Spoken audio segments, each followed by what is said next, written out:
default username and password. You should continue to use that. However, if you are a first-time user, you do need to register and create a username and password. Why is that important? Well, if you go to the next screen, the username is unique. The password is case-sensitive and is a minimum of 8 characters. It must include an uppercase, lowercase number, and a symbol. There's also a security question. And this is just, it's housed in CTC, which is the Commonwealth Technology Center. And this application, if you use other applications in the Commonwealth that use the PA PowerPort system, you can also use that username and password for that. So it is a username and password that you can use for other applications across the Commonwealth that use the same login system. What's important is once you create your username and password, we ask you a question, and this is a single application question. We ask you how you are applying, and this is very, very, very important. It's important that you click either for-profit, nonprofit, government, or other. In this case, you're going to want to say government because that's who can apply for this program. This tells us which programs to display to you that you're eligible to apply for. That's how we determine which programs display.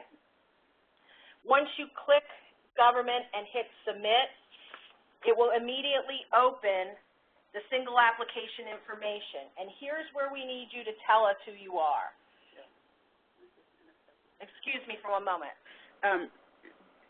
Can you go back to the last page? Okay, Jill went over that section where she said you have to select if you're a government agency. Only government agencies can apply for this grant. So if you're a shelter or nonprofit, do not submit an application. Go through your government agency and have them do it for you. Thanks, Madra. That is very, very important. It is who is eligible to apply for the program. And in this case, the program is set up to only take it from a government entity, whether they're a municipality or other government. It could be a county government, correct? And it's also going to need a valid municipal FEIN. That is what will determine whether or not you get the apply button when we display the program. So we tell you, you must select government and you must choose municipality or other government as the entity company type in order to display the Emergency Solutions Grant Program. If you do not, you will get a message that says you must contact a designated applicant to apply. As I said, you must enter a valid municipal FEIN, and the application contact information is not a required field on this portion of the application. Everything with a red diamond is required, and you must satisfy that in order to apply. But the application contact name is not. But if you fill in that information, it will pre-populate when we get to one of the other screens. So it's really up to you whether or not you want to type it here or you want to type it later. And with that, you can click the submit button, and it will take you to begin a new application. And this is really the home page for the application itself. You'll see there home in the upper left-hand corner. That is the link. So if any time you're in the application and you want to come back to this page, you can click home. The other important piece of information on this page is the user settings. The user settings is what we just talked about, that information that you're going to enter, government and the valid FEIN and your organization's information. And in this case, it would be the municipality or the county applying for funds. At any time, you can go back to those user settings and change them if you need to. You may never need to change your user settings, but we do have some people who are grant writers who, come in and they do a whole host of applications for different organizations. They, in turn, have to change their user settings. So I just want to point that out because at any time you can go back and make any modifications to your user settings. The other piece of information that you're going to need to add is the project name. Now, the project name, the program office would like you to enter the county that you're applying on behalf of, the year, and the program, ESGP. That is how they would like to see it displayed in that project name. If you're a municipality, you'll probably get this, you will get this question, are you applying on behalf of your organization or another entity? Because municipalities can apply for funds specifically for municipalities, we have to determine if you're applying on your organization's behalf or if you're applying on another entity's behalf. And in this case, you would be applying on behalf of the nonprofit organization. So you're going to select another entity from the drop-down box. Now, we already know that you want to apply for the ESGP program, so when it asks you, do you need help selecting your program, you're going to select no. And what this does is it won't take you to the program finder to help you select a program. It's just kind of a shortcut out there for you. If you want to see the program finder, you can select yes, and you can see what would be available to, governments and government organizations. With that, you'll click Create a New Application.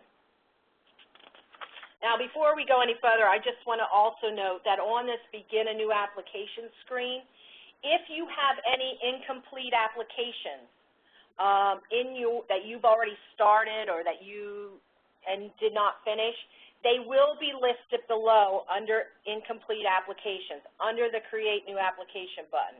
There will be a whole section. You could have 5, 6, 10. You could have pages of applications that you started and never submitted. And that's the key. They are incomplete applications. You can edit them at any time. You can withdraw them. But know that if you withdraw an incomplete application, it is deleted. It will not prompt you. It is gone. So at any time during the application process, once you create an application, you can go in and out of the application and it will be saved. When you come back in, you will find it under incomplete applications. The other thing I want to mention is the menu bar. You can always hit save, the save button.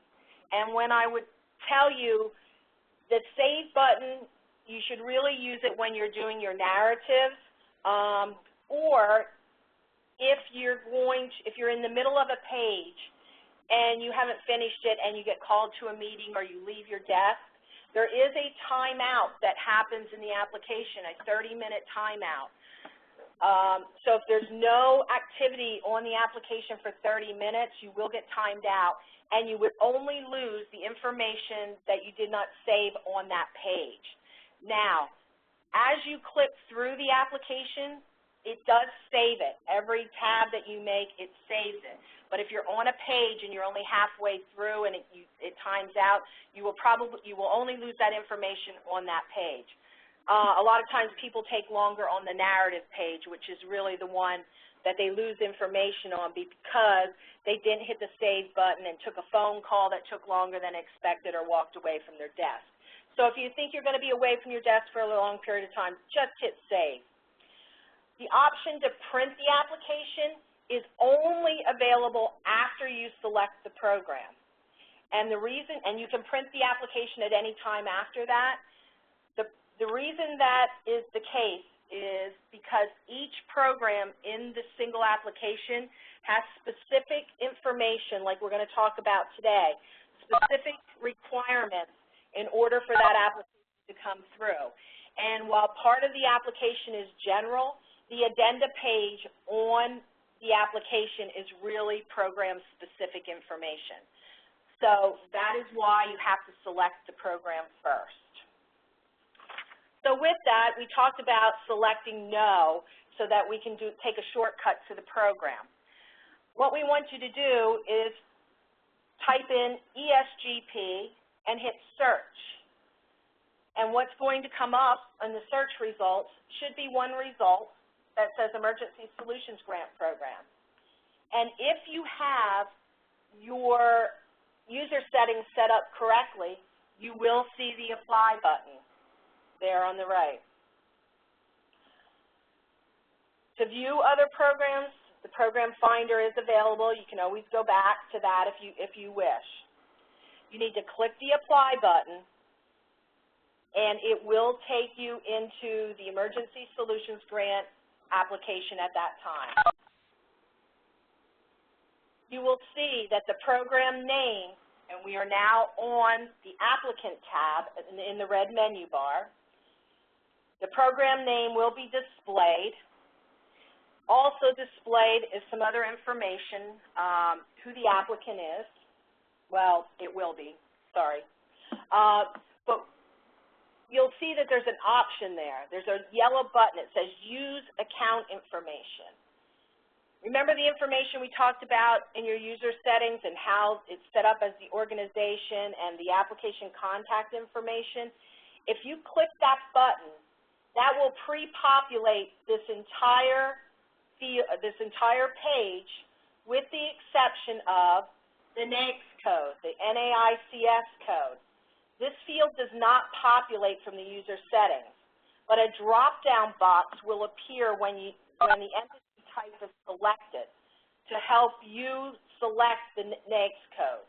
You should continue to take the drop-downs until the number automatically appears in that box. The other item that does not populate on this page is the enterprise type. The enterprise field is something that you will need to enter specifically. In this case, you're going to click government. As we talked about, Jonathan, can you go back one page? I'm sorry. Along the red menu bar is how you can navigate through the application. You can complete any of those tabs at any time. You can click on narrative, you can click on addenda at any time. You don't have to do the application in order. Okay, Jonathan, go ahead. But this continue button in the bottom right-hand corner of the application will take you through the application page by page. So there's a couple ways to navigate through. If you don't have specific information, you can go ahead and skip the page. But if we go through it page by page, the next page you're going to come to is the project overview. The project overview, you'll see the project name. That is the information that you entered on the Begin a New Application page. If you see that there's an error there, this is the page where you can change that information if you wish. The other thing to keep in mind is you need to remember what your web application number is. Now, on your incomplete applications, you may only have one or two, but sometimes people have, multiple pages. It's just easier if you know that that's the application you're looking for, because you could have started maybe a couple of ESGP applications, and you just want to make sure you're doing the right one so you don't have to open them all up.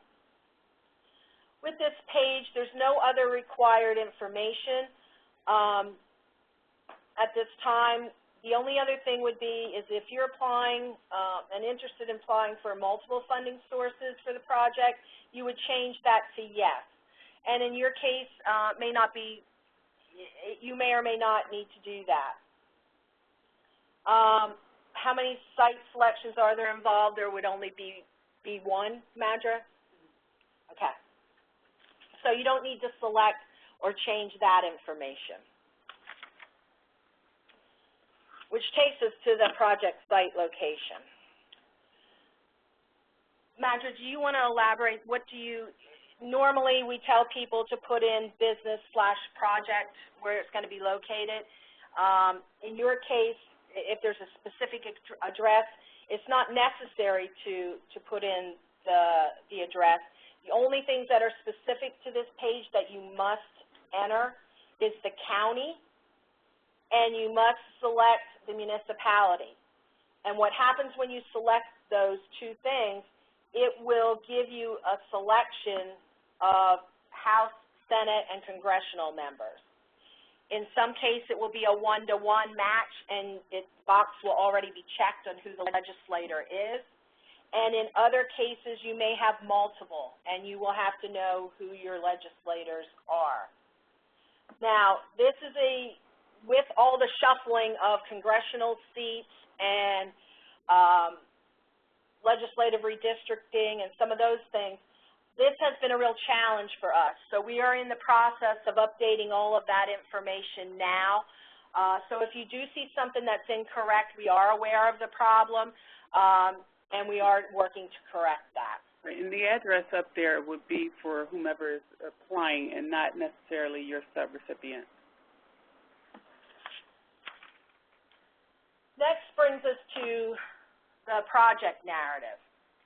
The other thing I want to point out, at any time during the application process, the program fact sheet and the program guidelines are available. You can link directly to the program information while you're filling out your application, and those links are provided in that header.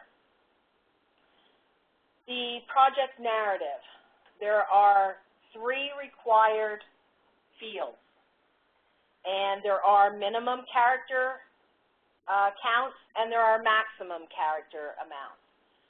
The minimum amount of characters is 100 characters, and 1,000 is the maximum.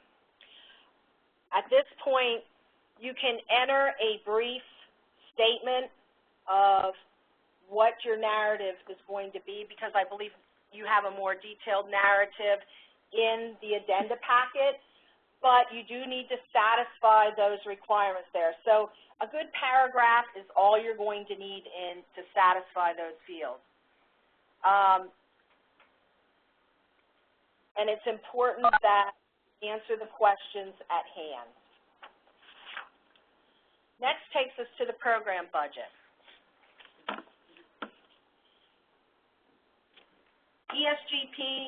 ESGP does require a match of funds, so therefore this funding sources tab is where you're going to enter your match information. In the first, under additional funding sources, you would put whether it's a bank loan, it could be private donations, it could be anything. And then you will need to, in the drop-down, pick the corresponding type of match that it is, whether it's local, private, in-kind, so that it displays. What this does is this puts additional columns in the spreadsheet. So later on, if you realize that you need to add another match source, you can go back to this Funding Sources tab and add that information in. The Spreadsheet tab. This is going to be the budget for ESG. It will, as you'll see, the bank loan, local, it created the column there for you to enter amounts in there. You can expand or collapse any of the big headers on the budget. You can also type additional information under Other in the blank amount, and up to 10 items. I'm sorry. Sure. Okay. On this sheet, what we want to see, where Joe was showing you where to enter your funding source. Jonathan, can you go back one? Can you go back one page? There you go. Okay, where it has the funding sources, on the single application, what we want you to put in there is federal, another line state, another line local. Then go and then it'll pre-populate on the next page, on the budget page. Can you go to that page? Okay, so then on this page where it says bank loan and local, if you put federal up top, it'll say federal, then it'll give you another column for state and another column for local.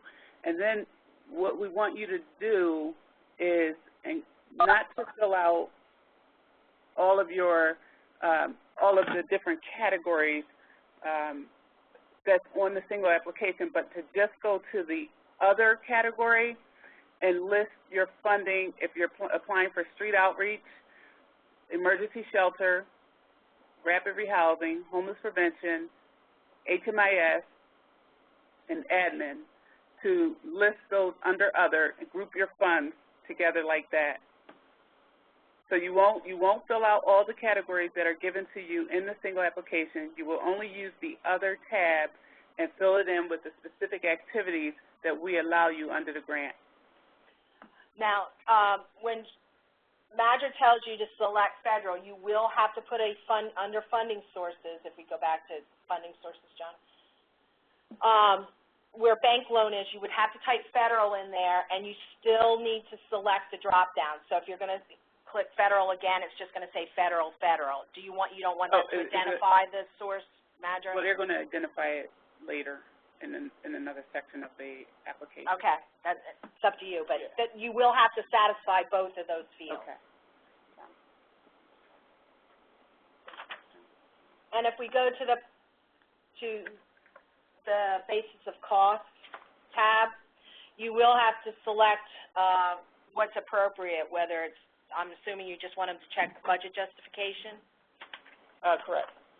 So you will select budget justification, and you will have to provide a narrative that does explain what you put in the spreadsheet. So it can be just a paragraph based upon the activities that you're going to do in the spreadsheet. Now, I think this is going to be the biggest change to the application process this year. This is the addenda page. And what the program office has done is they have put all your forms into one package. And you can download that package by using the link that's available there. And it is a fillable form package, which you will save to your computer. You will complete it, and you will save it again to your computer, and then you will upload that information to the single application as a packet of information. So what you will do is you will click on the Browse button, and you will find the file that you want to attach, and it will ask you if you want to open it, and you will say yes. And what will happen is you'll see there we put an example.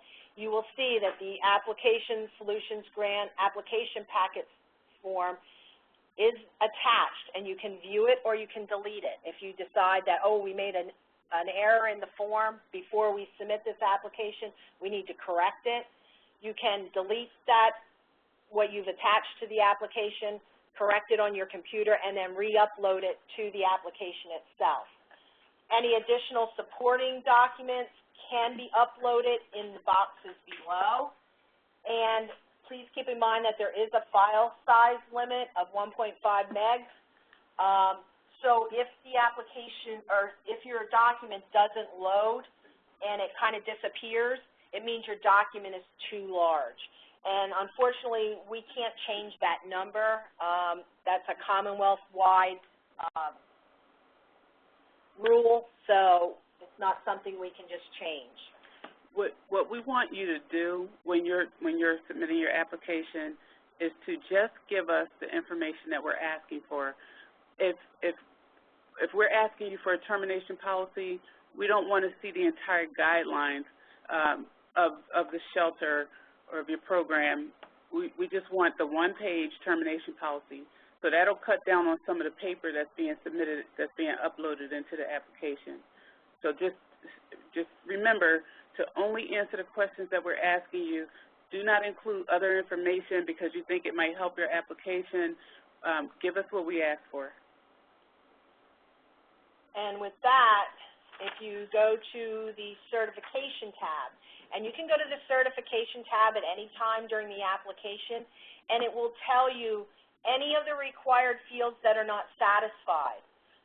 If you forgot to enter the entity type, you will get an error, and you will see that the tabs, applicant, project site location, it tells you exactly what is missing on that page. So if you click on applicant on the certification page, it will take you right to that tab in the application, and you can fix what is missing. Now, this is extreme. This is kind of like if you just create the application and hit certification and you didn't put any information in it, obviously all that information is going to come up. But if you get to the end and you hit certification and you just missed one thing, it will just show up there. It will not allow you to submit the application until all the required fields are satisfied. Once it is satisfied, what you will get, and as we talked about, we just went live with this yesterday, you can now submit this using electronic signature. And you'll have to read the information, and you are clicking it that the information is accurate and you are a representative of the organization. We need you to tell us who you are.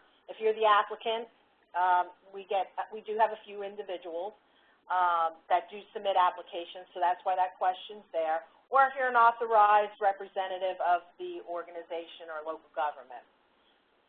Or if you're DCED certified partner. In this case, you're the second radio button. So that is what you want to click on. You can type your name where it says type name here. That is going to be your signature. The next checkbox is that you're agreeing that you will send the signature page with the submission of the additional supplemental information. And Madger's going to talk about a couple of the forms that they are going to need you to send in with a wet signature. And at that point, you do need to submit the application. And if you click Submit Application, you will get a confirmation. A 12-digit single application number will be displayed telling you what the application number is. It also displays your web application all through the application. At this point, you have an option to print the signature page, or you can print the entire application and the signature.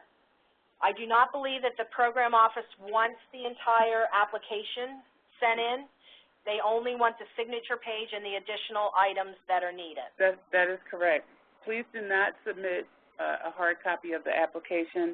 When you submit your application, when you finish filling out everything and you have everything uploaded, you're going to send us hard copies of the signature page, the statement of assurances, and the resolution page. Those pages only. And the address to mail that is on this page, and it is also on the signature page itself. And with that, know that once you submit a single application, you can no longer make changes electronically. You can contact the customer service center. Depending on the status of the application, like if you hit the button immediately and immediately you realize that there's an error, you can call the customer service center and we can probably make that change because the application is with us. Once we take care of the application and send it to the program office itself, the program office would be responsible for making those changes because at that time customer service no longer knows what the status of that application is. If someone started to work on it, we do not make changes at that point. So we would refer you to the program office to make those changes at that time. Now, you've submitted your applications and you want to go back later and print them or view them. You can do so by going to Submitted Applications in the red menu bar. Now, submitted applications, if you don't have anything, nothing's going to show up. But hit Submitted Applications, and what happens is your submitted applications will come up. You can search if you know the application number. You can search if you know the web application number. In some cases, they will just be listed, and you may only have 2 or 3, and you can easily pick them out. There's a view button on the far right, and you can click that view button. Remember that multiple pages may exist, so keep in mind if you don't see it on that first page, it may be on the second page or third page. Any of the applications that user sent to DCED, everything that you as the user sent to DCED should be displayed there. And to print it, again, you will get the certification page with the application number. You can print the entire application again or the signature page. On this page, you can also view the addenda that you sent along with your application. So if you didn't save or you lost your packet of information and you're not sure what went with the application, you can view it on this page, and you can go to addenda and look at it. And with that, that's really the single application in a nutshell. Again, if you have any problems, please contact the Customer Service Center. That's why we're there. We're there to assist you. And our telephone number is listed. So what we'd like to do at this time is take questions related to the single application submission. Jill Collier may not be with us the entire time, so if you have questions about it, if you're new to the process, you want to ask those questions now. We're going to unmute the phones and give you an opportunity to ask Jill any questions you may have.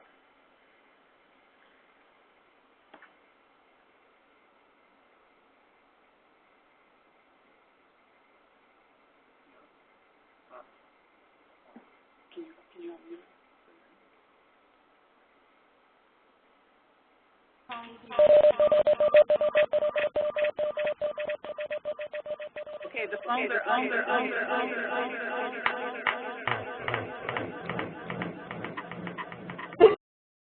Okay, we were getting a lot of background noise, so we put the mute button back on. If you have a question, please use the raise your hand feature in the right below your name, or use the Q&A section, and we'll take them that way.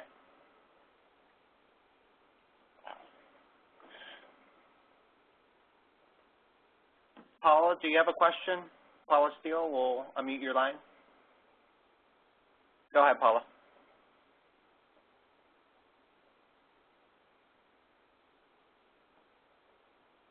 Paula, your line is open if you have a question.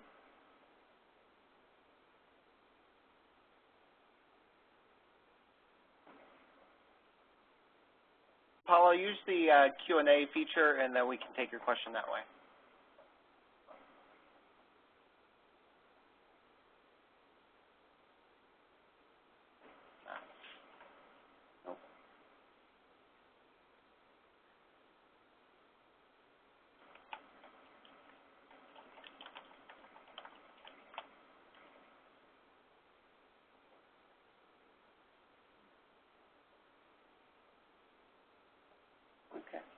Okay, apparently there are no questions related to the single application. We'll just wait another 30 seconds to see if anyone else has a question.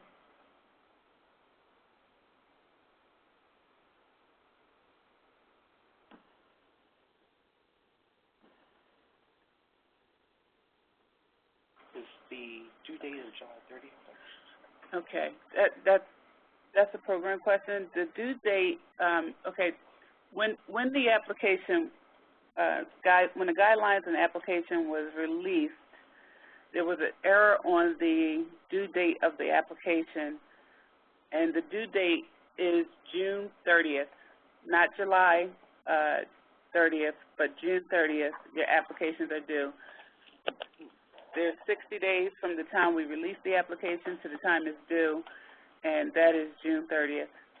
So please make sure you make that correction in your guidelines. We actually have it up on the site. If you go onto our website, we put it up there.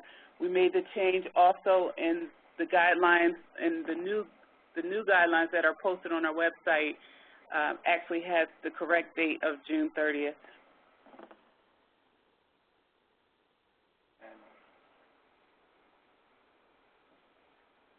On the budget page, there are 3 tabs, and we can go back. Can you go back to that? It is slide. You got it? Okay. On the funding sources page, or tab, one back, Jonathan. There we go. On that page, what Madra would like you to do is she would like you to put federal where it says bank loan, and you will have to select where it says local. There will be a drop-down, and you will select federal there. In source 2, if you have state funding, you would put state and select state from the drop-down. On the spreadsheet, if we go to the next tab, under other, you can type in that space under other. You would type in, she wants you to put if it's what the project is that you're doing, whether it's HMIS, administrative information, what else, Madra? Under other? Yes. Okay, under other, you would only use the activities that are allowable under ESG. So that would be what if you're applying for street outreach, emergency shelter, rapid rehousing, homeless prevention, HMIS, and administration. So those are your only categories that you would put up on the budget sheet under other. None of the other areas on the single application should be filled in. Which will allow you then, and then under each column you will have to put it will automatically default to 0, but you will have to have something in each column in order to submit the application. So while HMIS, you may not have something under, I'm just saying this, emergency shelter, but you have something under federal, that's fine. But at the end of the day, there has to be at least one amount in each column. So the total amount of that column cannot be 0. And then also, when you're doing your match, you don't have to have a match for each activity requested. So all of your match can fall under street outreach as long as the street outreach activities are eligible under ESG, but your match must be the total amount that you're requesting from our funding source. So you can use, you can provide us under emergency shelter, and all of your match can fall under rapid rehousing. And then the basis of cost tab, again, is just, if you go to the next slide, is just click budget justification on the left-hand side, and you do just need to justify what you put in the budget spreadsheet. I hope that satisfies the question.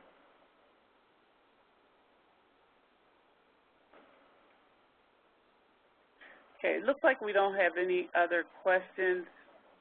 There's one.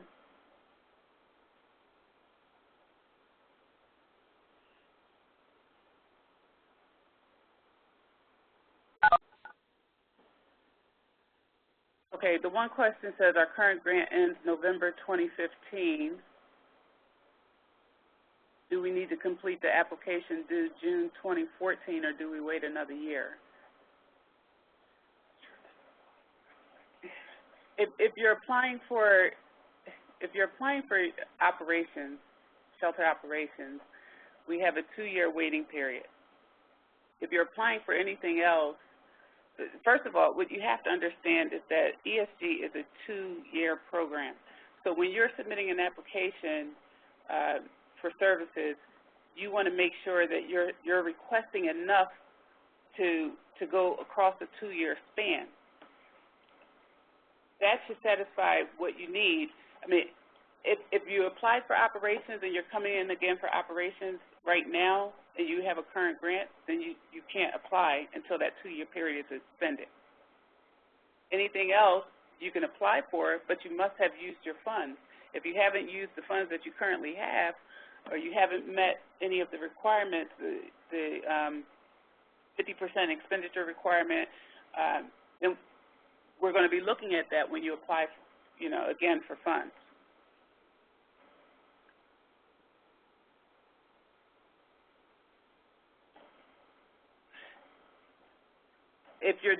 The question is, if we're doing renovations, do you fill out that amount in the spreadsheet? Can you put that back up? Okay, yes. You would put it under other, but you would put it under emergency shelter. You'll break your budget down. There's budget sheets that we have that you include in the application that would provide areas for the breakdown of the different categories that fall under operations or rapid rehousing, homeless prevention. That's where you're going to put the renovations or other activities that you're doing. In terms of the budget on an ESA, that program budget, just reviewing, everything would go under other, and you would just put it under that category, the activity that it will fall under if you were doing your budget justification. That forms packet is going to have the more detailed information that they're going to be requiring for the program office. So keep in mind that you're filling out the single application, but that forms packet is where you're going to get into the nitty-gritty for the program office and the information that they're requesting. Right. One of the reasons why we've made that change, and I don't know if anyone explained this before, but we wanted to put everything under other because the way the grants are done now, the way the contracts are done now, we have to submit everything to our comptroller's office. So if we give them details on everything that you're doing, every time you need to make a change in the contract, we're going to have to do an amendment and send your contract out again to be signed, make the changes with the comptroller's office. When we categorize it according to the activity, and we just provide the comptroller's office with those activities, we have more flexibility in the program office to help you if you need to make changes.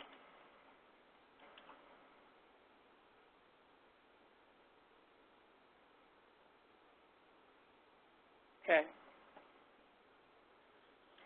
It looks like we don't have any more questions related to the single app. Thank you, everyone. And again, if you have any questions, please contact Customer Service Center. You're welcome to ask for me, or again, Nancy, Christina, or Mel can help you. Thank you. Okay, Jill is leaving now, so hopefully there's no more questions, because if you have questions related to the single app, call customer service at this point forward.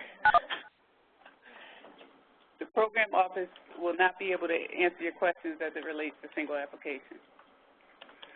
Okay, so going into the program information. Okay.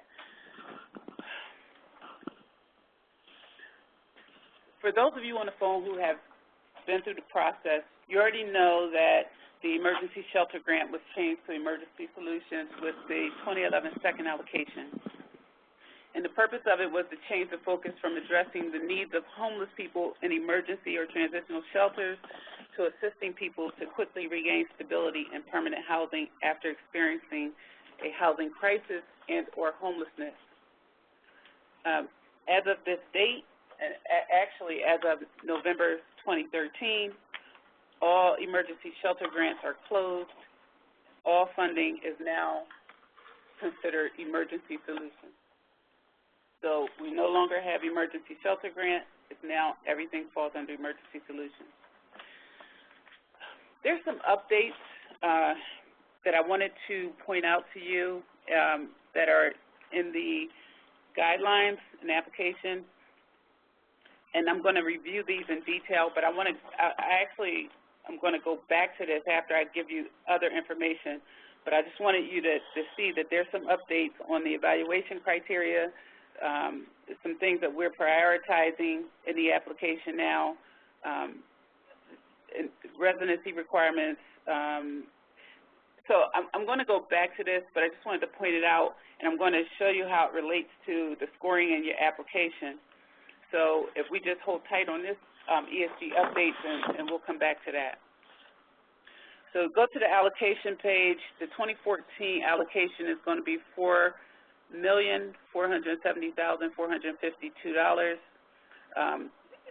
The guidelines of the application are dated for May 2014. So if you have an old copy of the guidelines, I would suggest that you not use them in applying for this application, but use the ones that are currently out. If you got the original one, the original guidelines that was submitted, that was released on May 1st, as we stated, the date was in the guidelines said July 30th, but the actual due date is June 30th. All the applications are due by 5 p.m. on June 30th. Anything after that, we receive applications after that, we're not going to process them. So if you don't get it in by that time, then there's not going to be anything that we can do to help you. If you're having issues, if you're a last-minute person, you wait to the last minute to try to get the application in, and you have difficulty with the electronic single application, I would recommend that you contact our customer service to try to get assistance prior to 5 o'clock, because at that time we won't be able to accept your application. Please don't submit a hard copy of the application. What you're going to do is you're going to take every page that you're submitting in your application should be uploaded into ESA. And then you'll take the hard copy of the signature page, the resolution, and the statement of assurances, and have it postmarked also by June 30th. So, but you want to make sure you include those pages as well in the application. Once we get all the applications in, have them reviewed, and we're hoping to be able to we're hoping that not all of the applications come in on June 30th, but they come in increments, and we're able to review them and determine who we're going to fund, and then have the award letters out by September 2014. In the past, we haven't gotten very many applications for street outreach, but all of the activities are eligible for funding. So if you're doing street outreach and it's an eligible activity under ESG, then you can apply for it. As in the past, our funding priorities remain the same. Preference is given to the applications that are doing rapid rehousing. And I know that we know across the state that there's been issues in relation to the rapid rehousing. We're trying to address that now. We're actually addressing that. HUD is actually looking at it as well, because it's not just in Pennsylvania, it's across the country and it relates to the rent reasonableness and the fair market rent. And we're hoping to get some changes with that sometime soon. And for those of you who don't know, HUD plans to release, to actually open up the comment period for the interim rule. They're going to reopen that sometime this fall and give an opportunity for people to give feedback on what worked, what didn't work, what changes should be made, et cetera. And then they're hoping to release the final rule in 2015. And we'll, I don't know if that'll happen, but there will be another open comment period. So, again, rapid rehousing is a priority. Rapid rehousing for those who are chronically homeless, homeless veterans, and homeless families with children. Also, DCED will use at least 45% of its allocation, which doesn't include admin and HMIS, for rapid rehousing. but we can adjust that if we need to. But if you're applying for rapid rehousing, you get priority. And then again, there will not be any sub-priorities by the activity types. Eligible applicants, applications can be accepted from any general purpose units of local government, including cities, boroughs, and townships, towns, counties, home rule municipalities, and communities that desire to apply on behalf of other municipalities. Local governments must apply on behalf of nonprofits. So nonprofits are not eligible for to apply. They're not eligible to sign any of the documents.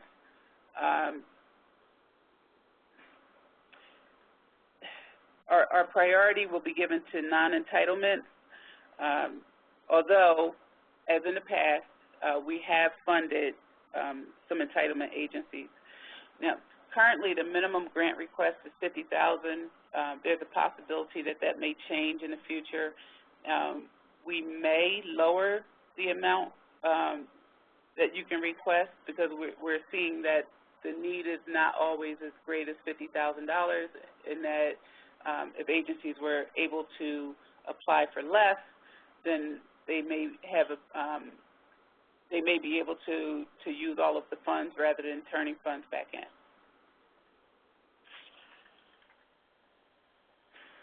As far as administration, housing and or redevelopment authorities may not be administrators of ESG funds unless a competitive bidding process has been completed and documentation of the process is included in the files. So the application should indicate if another agency is administering the grant. If the process of having another agency administer the grant for you has already been completed, then submit a copy of the agreement with your application.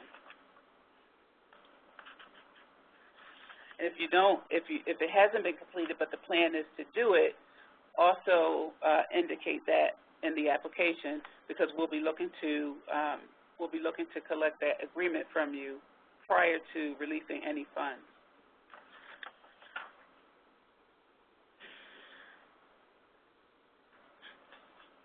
So the subrecipient cannot relinquish its responsibility for compliance if awarded funds. As the grantee, you will be responsible to DCED for the funds and will resolve all monitoring issues found by DCED. If you're awarded a contract, you must maintain your records for a period of 5 years from the date of the final closeout of the program by DCED after monitoring and as determined by the date of the official closeout letter. So we do not close out grants until they have been monitored. You send in a closeout, you're closing out your program, then we come out to monitor, and we're actually changing the process. We're trying to get out there while the grant is in process, and then once we close out the monitoring and there's no issues, then we send you a closeout of the entire grant. As a subrecipient, you're responsible to enter into a contract with the Commonwealth. You may also enter into agreements with agencies who are going to provide the services, third-party contractors. But you also have to ensure that you have meaningful oversight and monitoring of all of your vendors. In your application, you're required to provide the match and have all the documentation in the files to support the match. We're looking at that as we come out and monitor. You must use the HMIS to report your data or a comparable client-level database currently adopted by the Continuum of Care. And just to clarify, domestic violence shelters are not required to report in HMIS, but they must provide us with data. You're also responsible to complete all reports and closeouts as directed by the Commonwealth. If you have more than one vendor, then these reports should be gathered and submitted as one per subrecipient. Some definitions, street outreach. Funding used for the cost of providing essential services necessary to reach out to unsheltered homeless people, connect them with the emergency shelter, housing, or critical services, and provide urgent, non-facility-based care to unsheltered homeless people who are unwilling or unable to access emergency shelter, housing, or an appropriate health facility. So you're, in street outreach, you're taking the services to the client. And there was a question at one point, can you pay for transportation?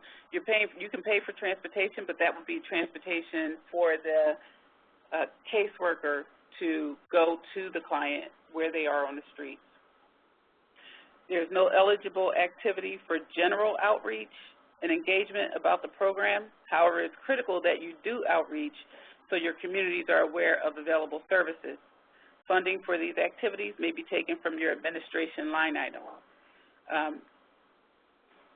The general outreach is really important, and that's, you know, in terms of the rapid rehousing and the issues that we have with rapid rehousing this year, you know, look at whether or not you actually did outreach so that people were aware that you had these services available.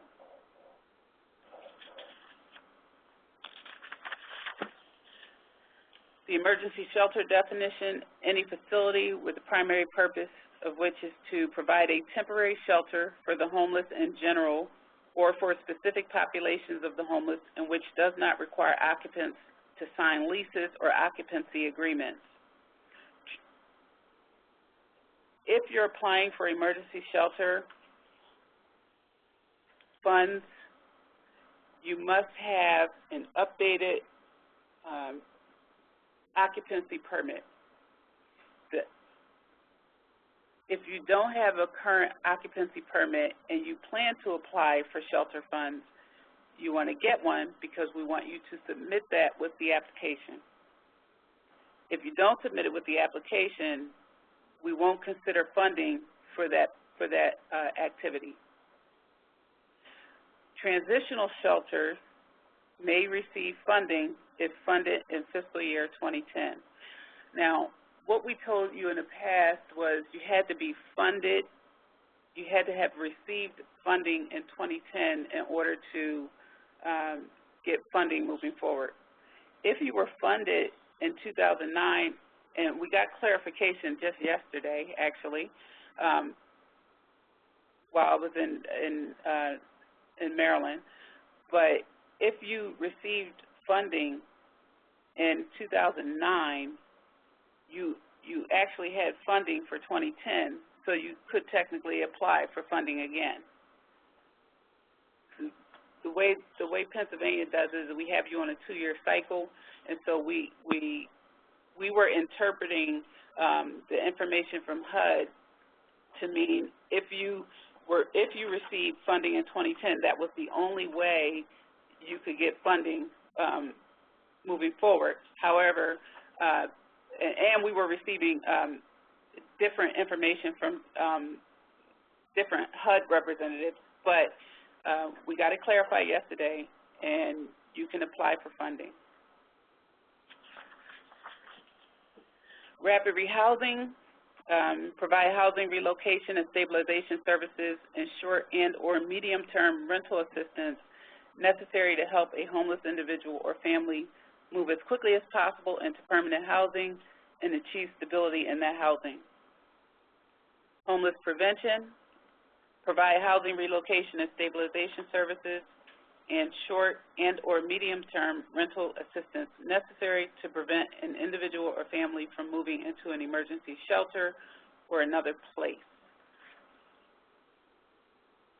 The homeless definition has 4 categories: literally homeless, individuals and families, individual and families who will imminently, meaning within 14 days, lose their primary nighttime residence with no subsequent residence, resources, or support networks, unaccompanied youth or families with children or youth who meet the homeless definition under another federal statute, and 3 additional criteria: individuals and families fleeing or attempting to flee domestic violence with no subsequent residence, resources, or support networks. So to be eligible under street outreach, they have to fit into Category 1 or Category 4, where they're literally homeless or attempting to flee a domestic violence situation. Street outreach projects have the following additional limitations on eligibility. So Category 1, individuals and families must be living on the streets or other places not meant for human habitation and be unwilling or unable to access services in an emergency shelter.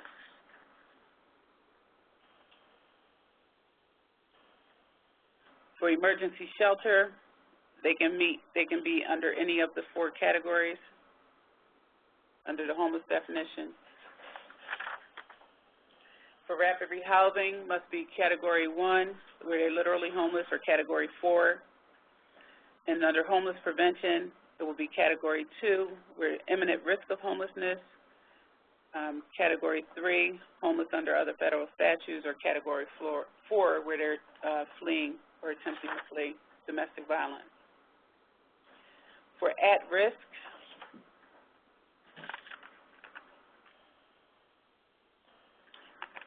at-risk individuals would be eligible under homeless prevention only.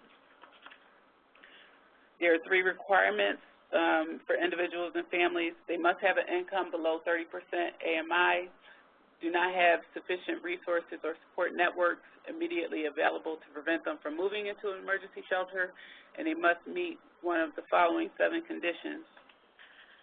And let me just say, before I go over the 7 conditions, I just want to say, in your files, if you receive funding, in your files, when you're documenting the at-risk, you must also document that they don't have sufficient resources. That's going to be really important. I was meeting with HUD yesterday, and they said that is one of the specific areas that they're going to be looking at, because when they come out to monitor the state, they're going to pick one of our grantees and select some files and come out and actually look at your files.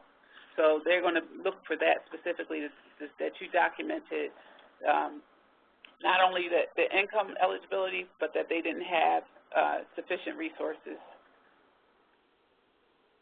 So the other 7 criteria of the 7 conditions is that the person has moved because of economic reasons 2 or more times during the 60 days immediately preceding the application for assistance, or is living in the home of another because of economic hardship, or has been notified that their right to occupy their current housing or living situation will be terminated within 21 days after the date of application for assistance, or lives in a hotel, motel, and the cost is not paid for by charitable organizations or by federal, state, or local government programs for low-income individuals, or lives in a single-room occupancy or efficiency apartment unit in which there reside more than 2 persons, or lives in a larger housing unit in which there reside more than 1.5 persons per room, or is exiting a publicly funded institution or system of care, or otherwise lives in housing that has characteristics associated with instability and an increased risk of homelessness.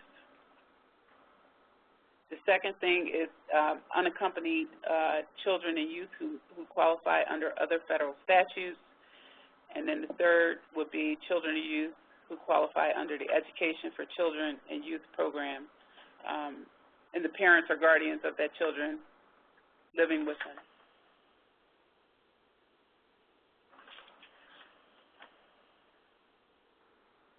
Okay, some details about the program. We're allowed 7.5% for administration. We split that, DCED splits that with the grantees, where you'll receive, you can receive up to 3.75% of your total grant request for admin costs. There's a required match of 100% in activities eligible under ESG, and as I said, when we were going through the electronic single application presentation, you can use your match in any of the categories. The match must be for an eligible activity. Also, if you're collaborating with another project who is using, who has match that can be used, you can use their match as long as their match is eligible under ESG. And then the final thing is, well, you must use the homeless definition as published in the Federal Register on December 5th, 2011. Some other details in terms of IDIS, we're phasing out the grantees being able to set up their own activities and draw down the funds. Now the invoices are submitted to DCED. We review them. Once we have a completed and acceptable invoice, then DCED has 30 days to provide you with a reimbursement for your costs. You have 30 days from the time the vendor provides you with a completed invoice to pay them. So 30 days from, you may actually have to pay your vendor before you receive reimbursement from DCED. Now, what I will say to you about these invoices are, and they, you know, for those who have been funded already, the invoices are getting better, but you want to check your vendor's invoices, because if they submit an invoice to you and you don't check it and you submit it to us, and then there's a lapse of time between the time that they gave you the invoice and it comes to us, you have to pay them. If you're accepting that invoice and that 30 days is coming, you have to pay them, but it may not be acceptable to DCED, so then you're going to have to go back to your vendor and collect more information. So you want to make sure you get a completed invoice from them first and then submit it to us for reimbursement. Since ESG is a reimbursable program, all costs must be incurred prior to invoicing. Some details about the shelter.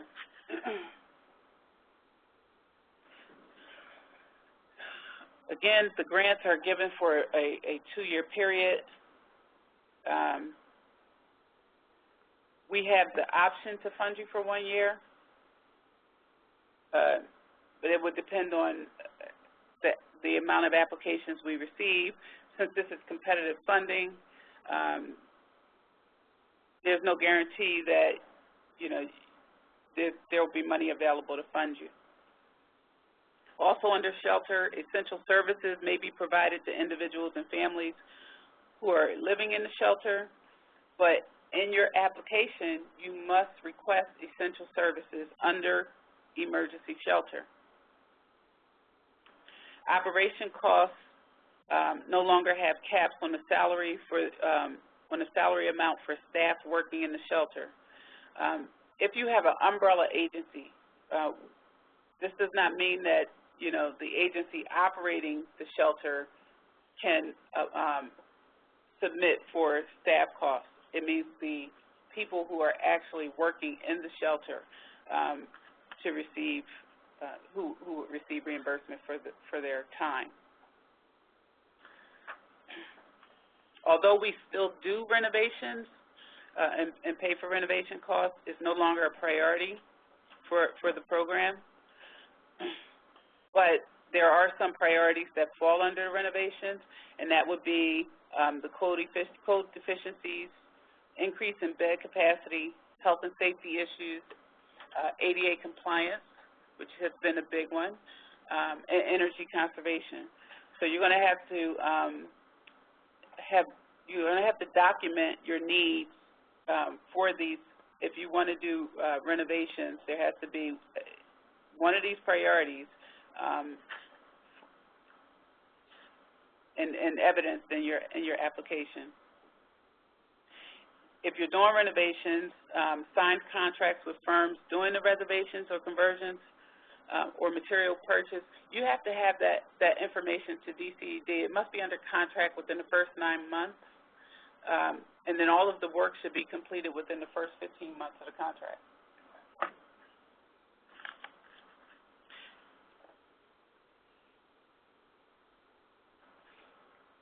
if you're doing renovations, you have to make sure you're submitting those agreements to us, to DCED. If we haven't gotten them from previously funded grantees, then we're contacting you to ensure that we get them. Some details about the rapid rehousing and homeless prevention. All rental assistance, okay, you're allowed how you write your application will be what you can do. You're allowed to provide assistance for clients up to 24 months in the 3-year period. So assessment of the need must be conducted at the intake and at intervals of 3 months for homeless prevention and 1 year for rapid rehousing. You don't want to have a situation where you limit the amount of funding that is allowable for a client and the client is not stable. So you may want to, when you write your application, you want to provide some flexibility in there so that you're not constantly coming back to us to revise how you wrote it initially. So if you limit yourself to 3 months or 6 months, and then the client's not stable, they're going to come right back to you to get assistance again. Or you're going to find that maybe your clientele has changed and you need to have additional time to work with clients and they need additional assistance, but you limited yourself to 3 months, and you had to come back to us for a revision of your contract. So in thinking about how you're providing this assistance, you just want to make sure that you give yourself some flexibility. As far as the arrearages, you can make a one-time payment of up to 6 months, included in total of 24 months of assistance within the 3-year period. All participants who are getting rapid rehousing and homeless prevention funds have to meet with the counselor, the case manager, at least once a month during the time they're receiving assistance.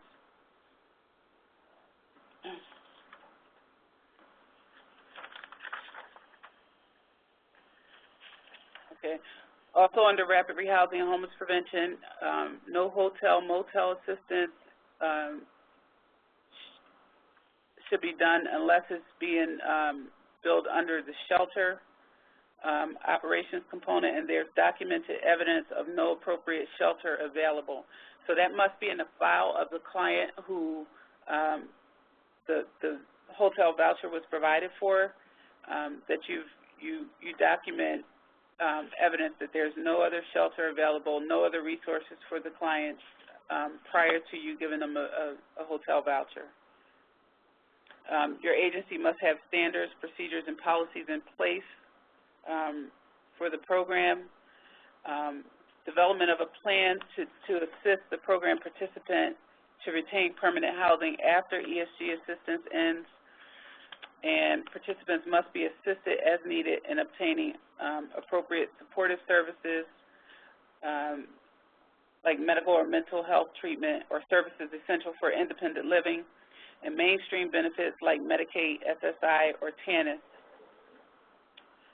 The rent reasonableness definition includes fair market rent. So if you're providing rapid rehousing and homeless prevention for a client, you must do rent reasonableness and for fair market rent.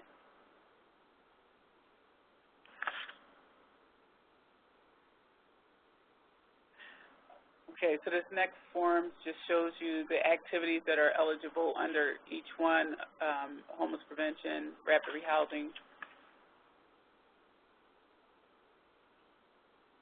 And then it's important here to note that you can't provide assistance to a household who is getting assistance from another, rental assistance from another public source.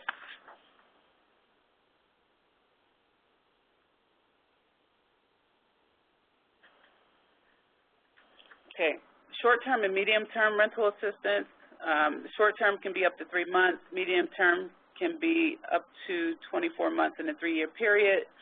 You must have a written lease between the program participant and the housing owner in the files, and you must also have a rental assistance agreement between your agency and the housing owner. So in the files for the clients must be a lease as well as a rental agreement. The lease between the client and the homeowner, and the rental agreement between the agency and the homeowner. Rent restrictions apply for all assisted units, includes the fair market rent determination that must be in the files, as well as rent reasonableness. Habitability standards and lead-based paint inspections are required. You have to do habitability. You have to do habitability if you're providing rental assistance, financial, or services. So if a client is receiving services under rapid rehousing or homeless prevention, you have to do habitability. Rental arrearages can be paid for up to 6 months, because we've already reviewed that. Under HMIS, ESG subrecipients and or third-party contractors must participate in HMIS, providing regular and consistent data on client service delivery. Certain HMIS costs, as defined by regulation, are eligible under the program. When invoicing under the grant, you have to provide us with a CAPER report, which you would pull out of the HMIS system. If you're using a comparable database, you have to provide us with the same information that would be expected if you were reporting in HMIS. Under administration, as I stated before, you can use up to 3.75% of the grant for general management, oversight, and coordination, general outreach, salaries, wages, related costs of the subrecipient staff or other staff engaged in program administration, travel costs in accordance with DCED policy, administrative services performed under third-party contracts or agreements, and other costs for goods or services required for the administration of the program. Any training, ESG training, you can use the admin costs for ESG training, but it must be a HUD-sponsored training. And then you may use it also to complete your environmental review. The ESG match, as we stated before, you have to have 100% match of the funds. And the match must meet all requirements that apply to the ESG funds. It must be expended in accordance with the regulatory guidance, which is during the time of the contract. And the match will be required. You have to have documentation to support it when submitting invoices. Your final invoice will not be approved until the match is satisfied. You won't have to show us match on every invoice, but you have to show us that you're using match. And that's, if you're not showing it on invoices initially, we're probably going to question your match somewhere at some point during the contract time. If there's a situation where a grantee is unable to meet the match requirement, the state has the option to transfer our matching requirement, which is the first $100,000 to the subrecipient. But you have to, the criteria is that your annual operating budget must be less than $100,000, and you must be serving the area with predominantly low and moderate income persons.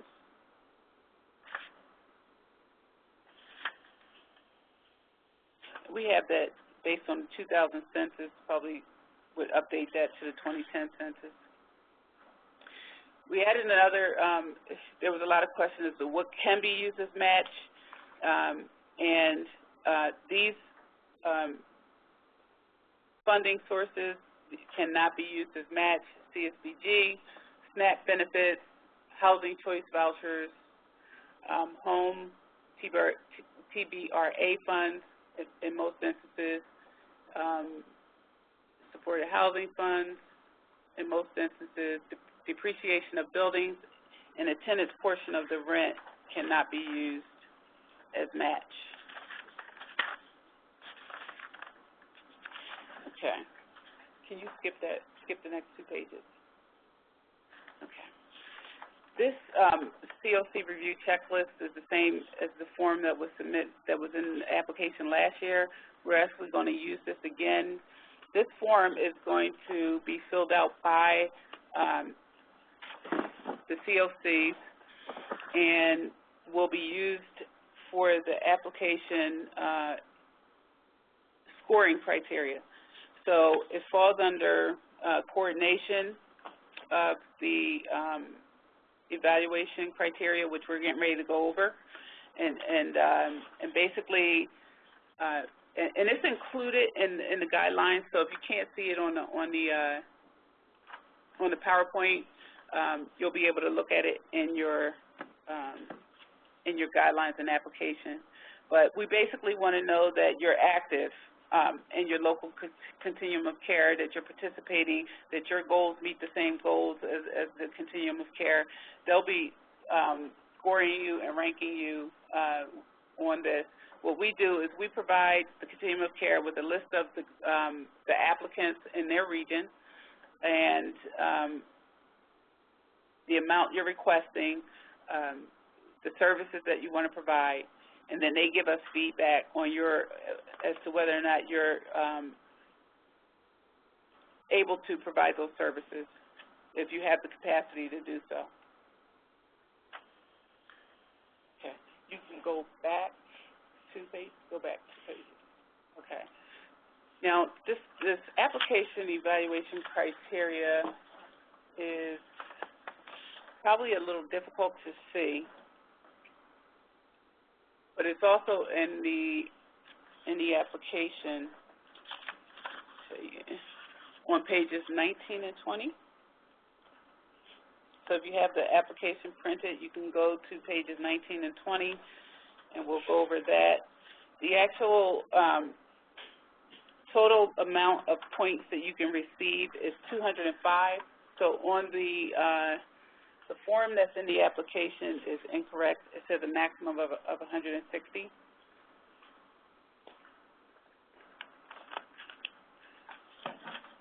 So I'm going to go back to those updates that we were talking about in the beginning. And the first one that was on the list was the sample evaluation criteria. So what we did was we wanted to make the process fair to everyone applying, and so we changed the application evaluation criteria.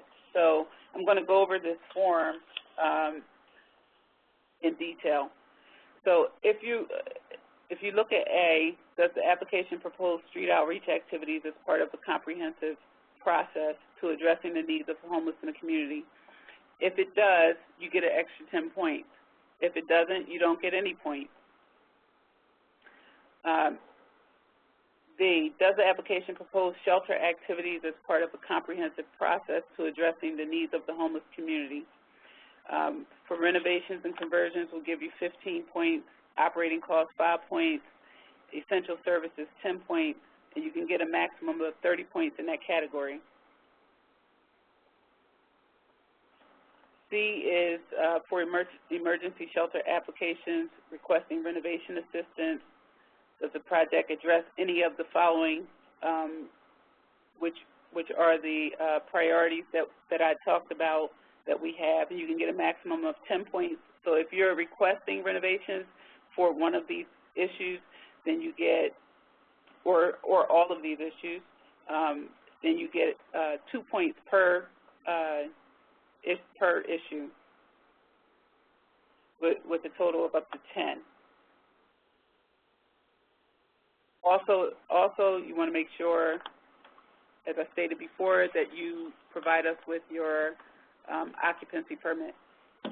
Your current, within a year, it should be within a year that you have an occupancy permit. D, okay,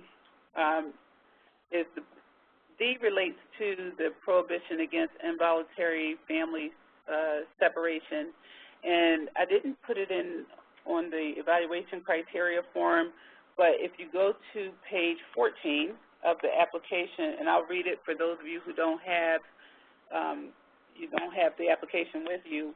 It says, for applicants applying under the emergency shelter component, the age of a child under the age of 18 must not be used as a basis for denying any family's admission to an emergency shelter that uses ESG funding or services and provides shelter to families with children under the age of 18. All children under 18 must be considered equally for admission in order to prevent involuntary family separations. So if you have a family come in and you turn them away because the child is 18, then that's an issue. So we're giving extra points for those who adhere to the policy and provide for families in that instances. And what some shelters do is they'll have an office that they can convert, and they'll put the family in and they'll convert it into a room for the family, and they'll keep the family together. And that is, our goal is to keep the families together. So if you do that, you get extra 10 points. You need to make sure you're very explicit in your application and that you indicate that you do adhere to that policy. If you, for letter E, if your application for rapid rehousing, you get 15 points for rapid rehousing. If you're just doing homeless prevention, you get 5 points. And if it's a combination of the two, you get 10 points. So you can get a total of up to 15 points in this category. Under capacity and experience, you demonstrate experience delivering related services and programs, and we broke it down. This relates to, and we're tying everything back to the tables that are going to be reviewed here shortly, but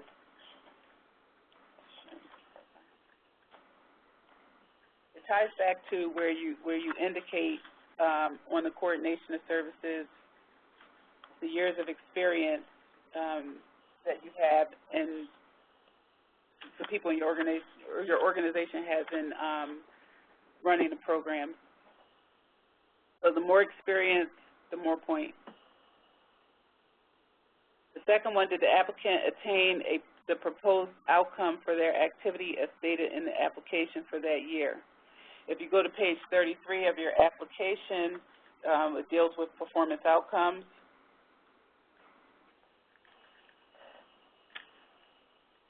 And what we did with the performance outcomes, we updated this form. So you would go back to if you were previously funded for 2011 ESG second allocation, 2012 and 2013. Under each of the activities that you can do under emergency solutions, you want to report out on whether or not you attained your goals and the number of people who were actually helped in those categories.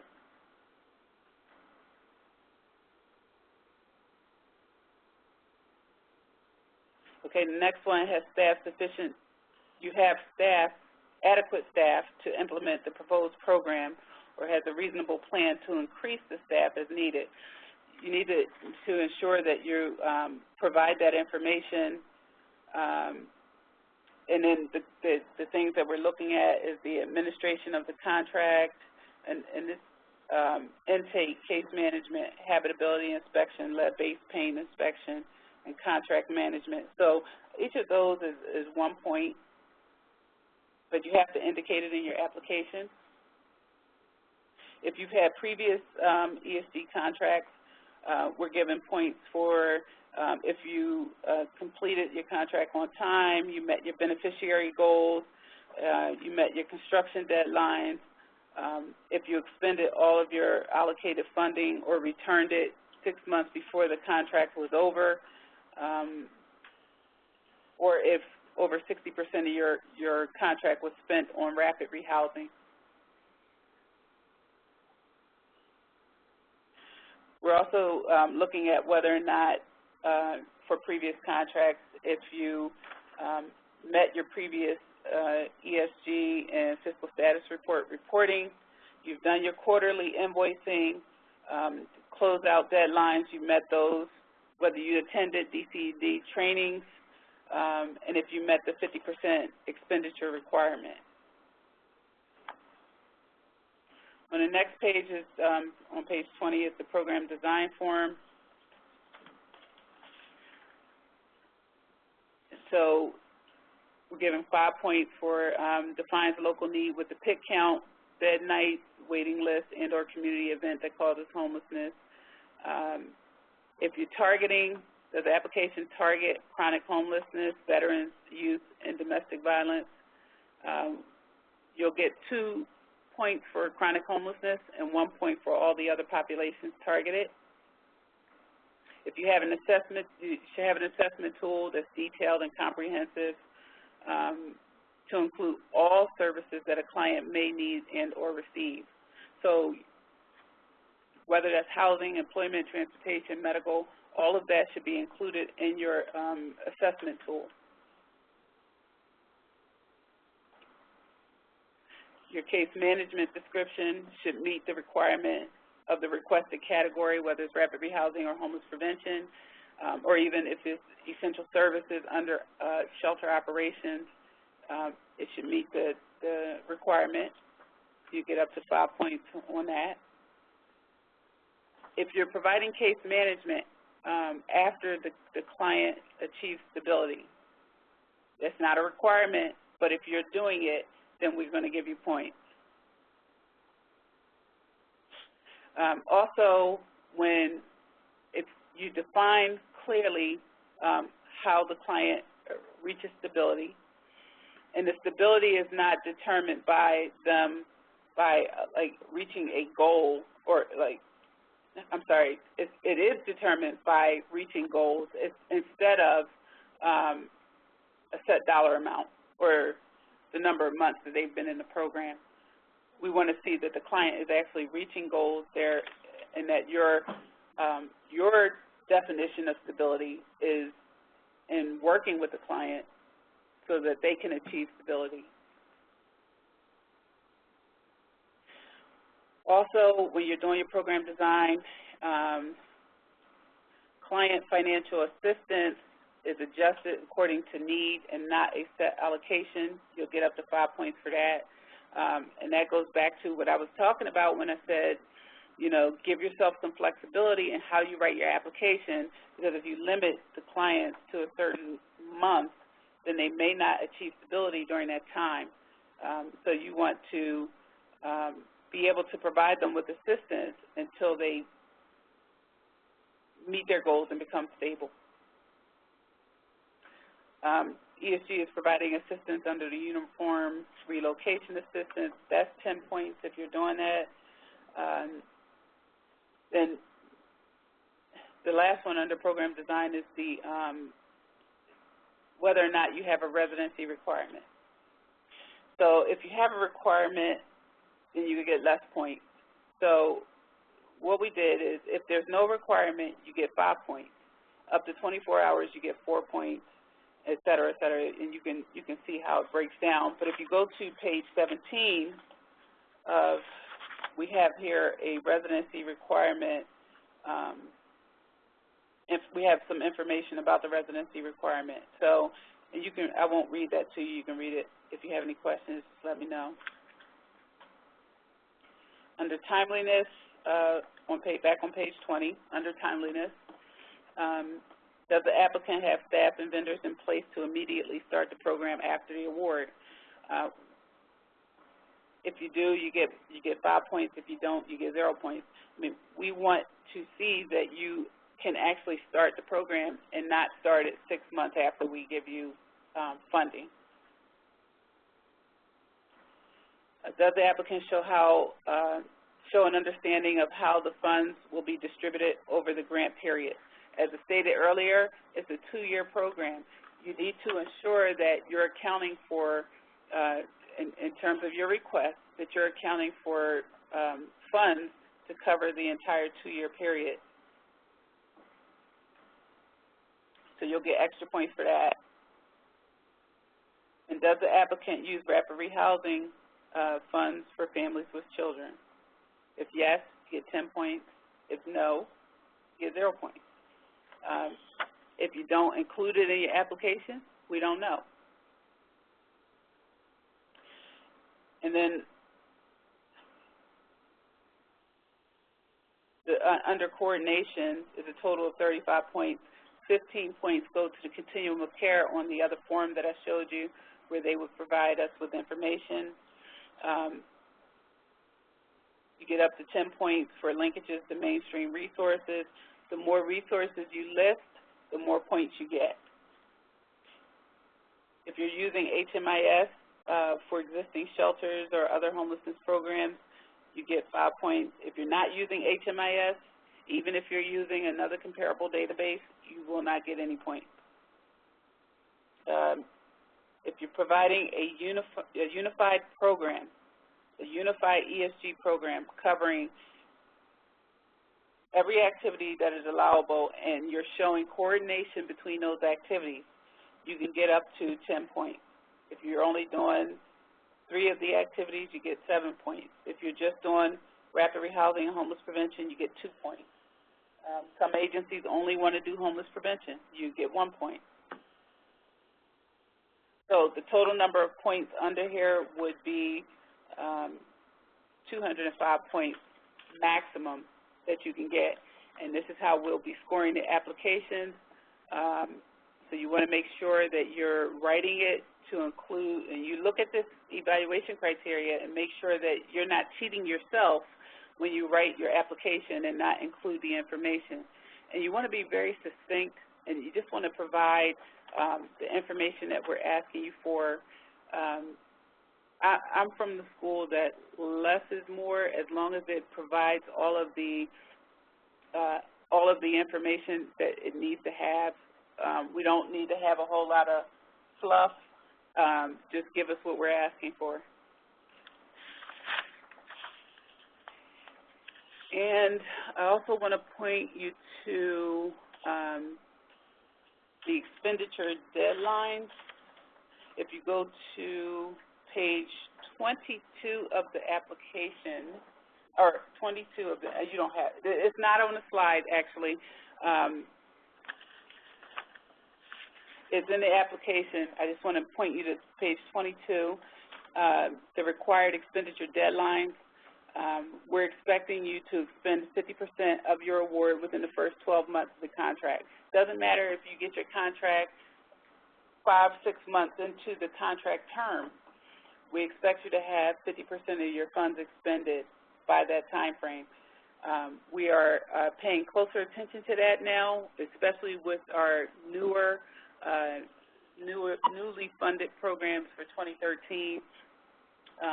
And we're trying to ensure that 100% of the funds are expended during the contract term. When you're doing your application, really take a look at what your needs were over the past couple of years and the amount of funds that you expended. And if you didn't expend all of the funds, if you turned funds back in, look at what your needs are and only request the amount of money that you actually need, and only request the funds for what you're really going to do. If you know you need renovation funds, don't request rapid rehousing because you know that the rapid rehousing is a priority for DCED, because then you're going to turn around and ask us to, if you can do a budget, if you can do a modification of your contract because you don't really need the funds for rapid rehousing, you need them for renovation. So make sure you're looking at what you you need to do, looking at your program as a comprehensive program, and submitting an application based on what those needs are.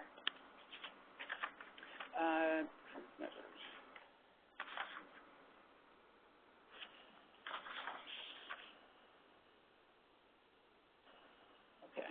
And then also on that slide for ESG updates, I had included performance measures and standards, and that's on page 21 of the application, and it relates back to a form that we're going to go over here shortly in the forms that will be uploaded into the application. So where do you find the application? Jill went over that in the on her ESA presentation. So that's a copy of the general application for ESG that's on your screen right now.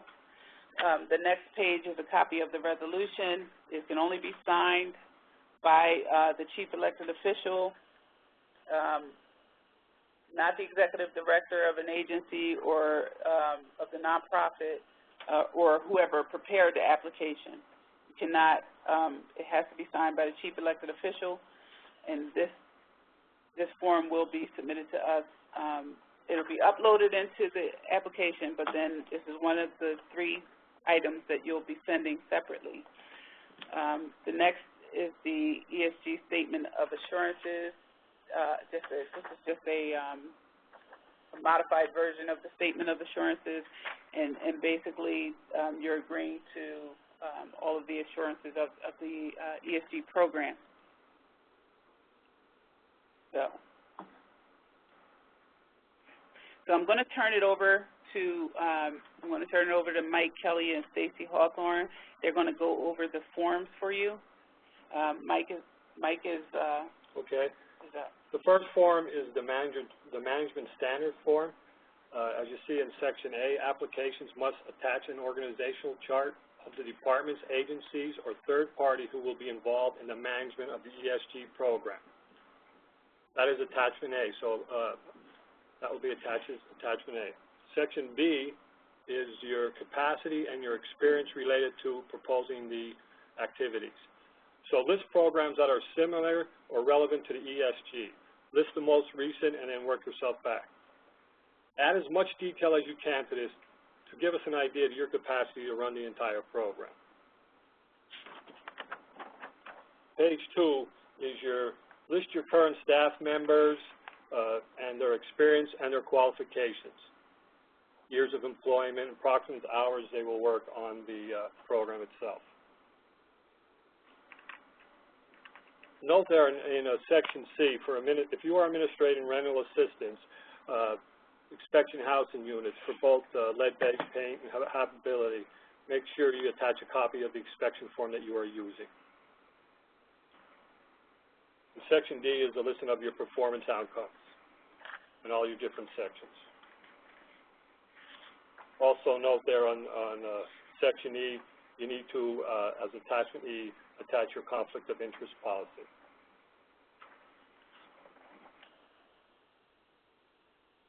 When you attach your conflict of interest policy, don't send us the entire handbook.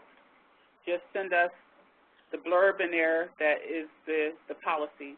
So you can either copy and paste it to one sheet of paper, or you can just take it out, scan it into your computer, and upload it with the other documents.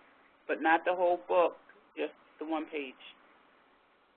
The next form is the program design. We've attached some extra sheets so you can go into good detail. As we say, this is where you summarize your program in detail, so we understand what you're doing and your agency has the capacity to run the program. Understand this is a competitive process, so the more information and details we have, the better chance you have of getting funded. Be specific what the funds are going to be used for. For example, if you're using operations and you're going to pay electric bill for a shelter, say 24 months of electric bill or utility bills for this certain amount of time and for this shelter. If you're using it for rehab, and you're going to replace 20 windows with efficient windows, state that actually in the application so you know exactly what you're doing. As the same as case management. If you can estimate how many clients you're going to be interviewing, how many hours you're going to be working with that client, you can basically say 10 clients a week, 3 hours for an estimate of 30 hours. So all the programs are different, so we need to be specific to exactly what you're doing. So we have to have different answers, like if you're applying for the rapid rehousing or homeless prevention, make sure answer each question and make sure they're all specific to that program.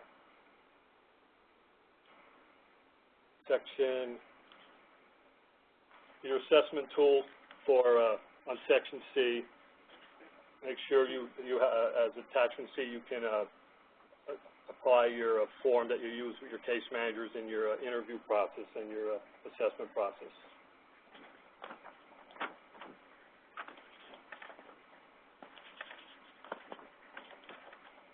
And then your last one would be Section E, your measures, your performance, your goals for the program, your timetables, your invoice process, and all your monitoring of the program.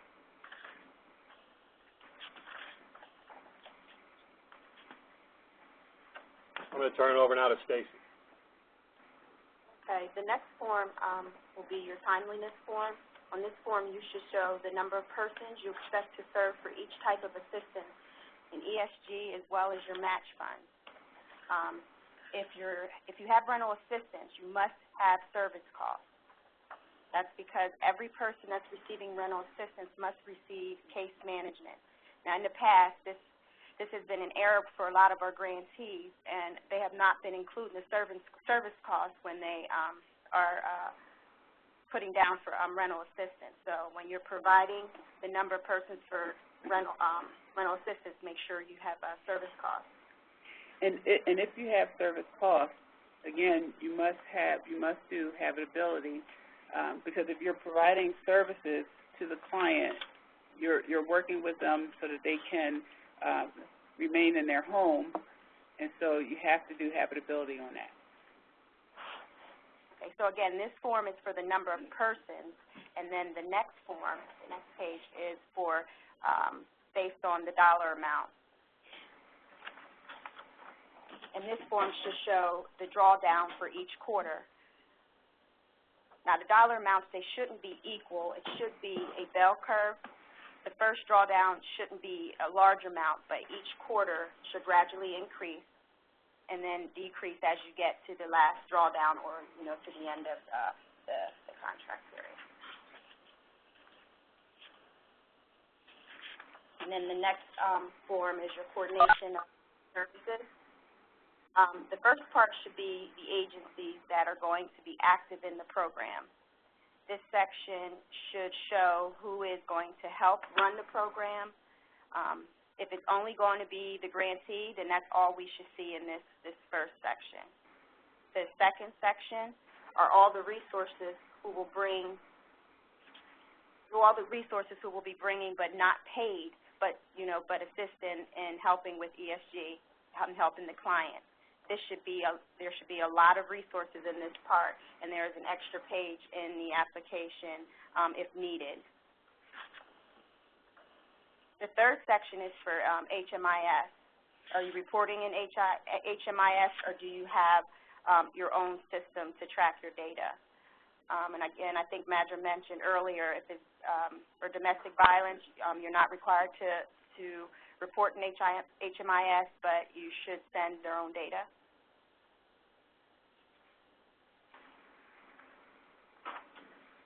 The next page is your project budget. Now, this form should have the amount that you propose to spend in each category. It's an estimate. So if you were funded in the past, you can use your previous years of funding to pretty much gauge how much you're going to need. This form is also pre-populated, and so it'll do the math for you.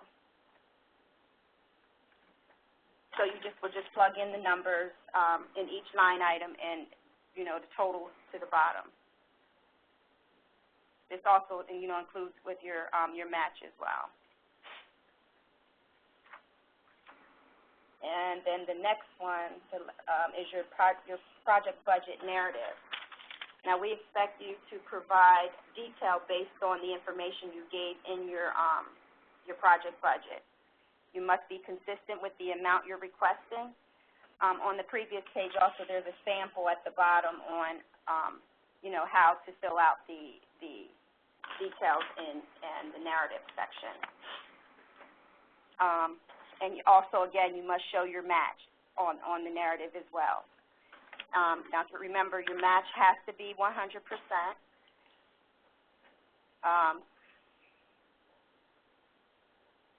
But it doesn't have to. It must be 100%. And at the bottom, your total does not have to be dollar for dollar on each line item, but it must be 100% total.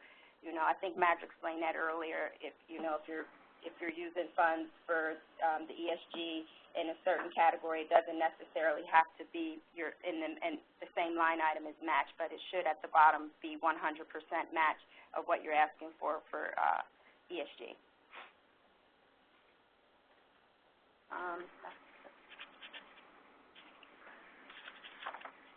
Okay. So we'll take some. What's after that? Okay. So there's a list there of all the attachments that should be included.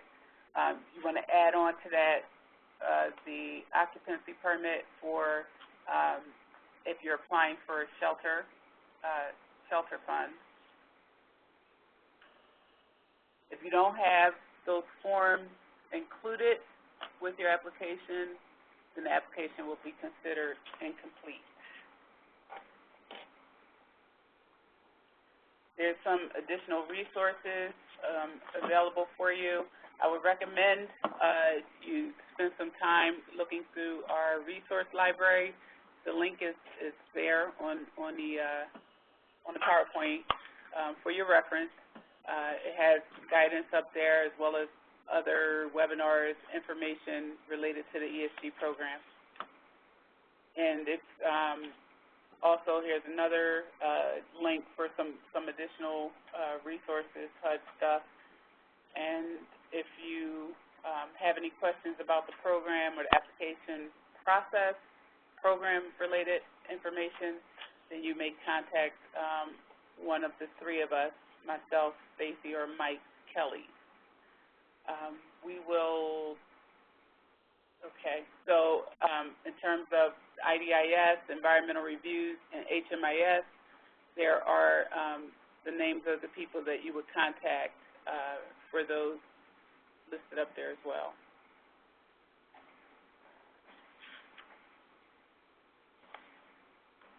Okay, so what we'll do now is we'll take questions, and we're going to keep the phones muted because of all of the background noise. Okay, so the first question is, can you count more than 3.75% of your matching funds for admin costs? Can admin match be 10% of the total match? You can have all of your match under admin if all of the activities that are being funded by the admin costs are eligible under ESG. So we don't limit what you can put in each category, but the activities must be eligible.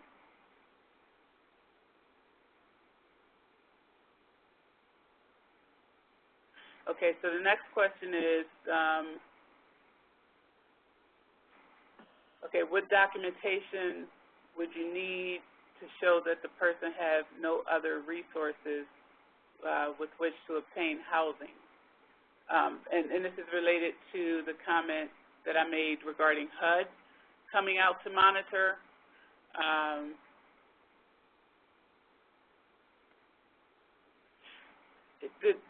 Okay, so the other part of the question is that that people generally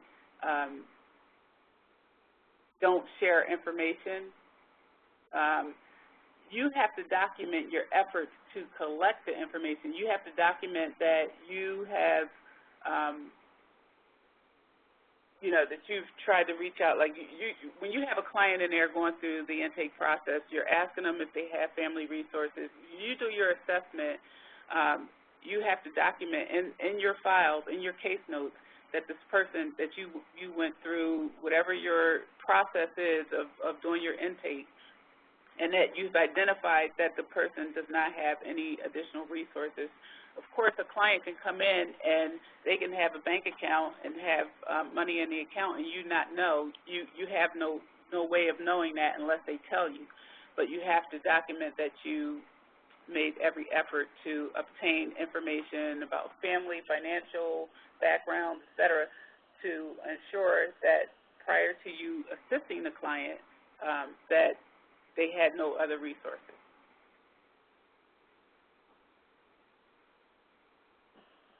Is it possible to apply for rapid rehousing every year, or is there also a 2-year application window? If we provide you with an award, again, the application is it's a 2-year program. So you want to account for 2 years, not 1 year. When you submit an application, submit your application for 2 years, and then you won't need to apply every year. Are the training sessions DCED periodically requires considered HUD sponsored? That's a really good question. I want to say no, because HUD usually gives their stamp of approval on the trainings. However, HUD requires us to provide you with training, so that's a question that I'm going to have to get back to you on, and I know who had asked the question. So is it HUD sponsored? No, it's DCED sponsored, but would it be HUD approved? I have to get back to you. Okay, habitability is currently being done by our agency staff based on the minimum habitability guidelines.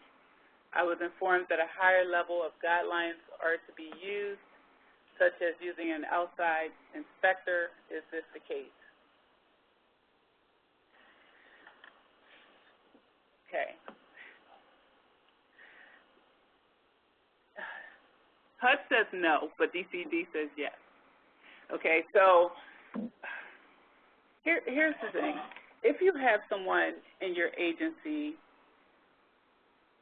who, let's say you have a caseworker who has the background to do it, you have to just document in the file what their background is to be able to do a habitability inspection. So in that instance, the person would be qualified to do it. You should be using an outside inspector. You can collaborate with the housing in your area, the housing authority in your area, or your local code official. Those are the ones who should be doing it. You have a caseworker. They may not necessarily have the background or experience to be able to determine if a house is habitable. So as it stands right now, we're saying that you must use a qualified person to do habitability. Now, could that qualified person be a caseworker? It could be if you document that they have the background and experience to do it. So hopefully that answers your question. If anything changes with that, because I was meeting with the HUD representatives yesterday, and they're saying that yes, a caseworker can be used, but as a state, we can determine that we don't want that to be the case. So right now, we're saying that if the person has experience and can do it, you document in the file that that person has experience, then we'll allow it. But if they don't have the experience and you can't document their background and experience in doing habitability, then it's not going to be eligible. It's going to be out of compliance.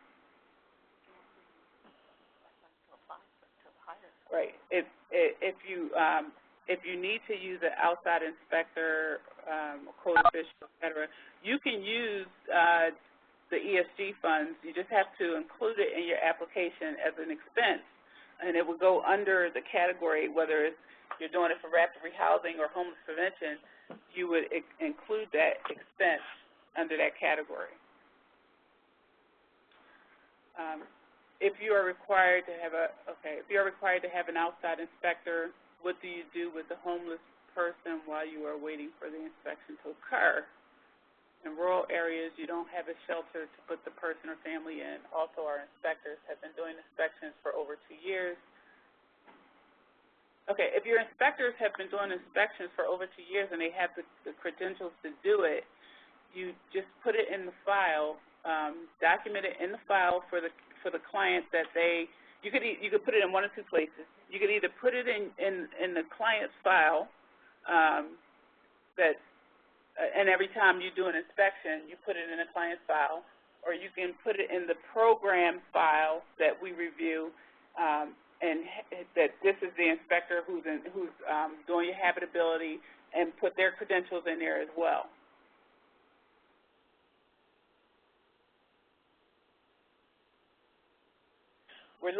What credentials are we looking for?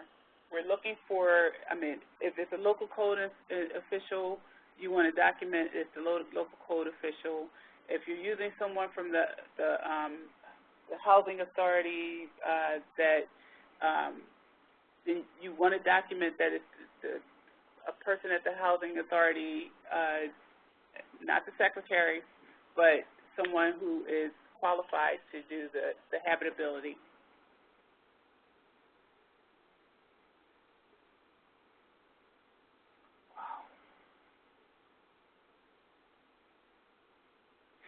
If the person was trained to do habitability, and this is another question in regards to that, if they were trained by the code enforcement office, then they should have some kind of certification. They should have some kind of certificate indicating that they were trained to be able to do the habitability inspections. And so you would just put that certificate in the file. You could either put it in the client file every time they do an inspection, or you can put it in your program file, and we'll look at it there.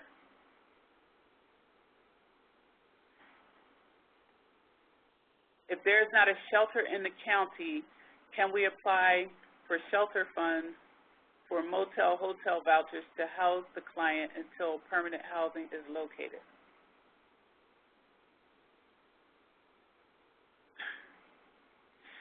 Okay.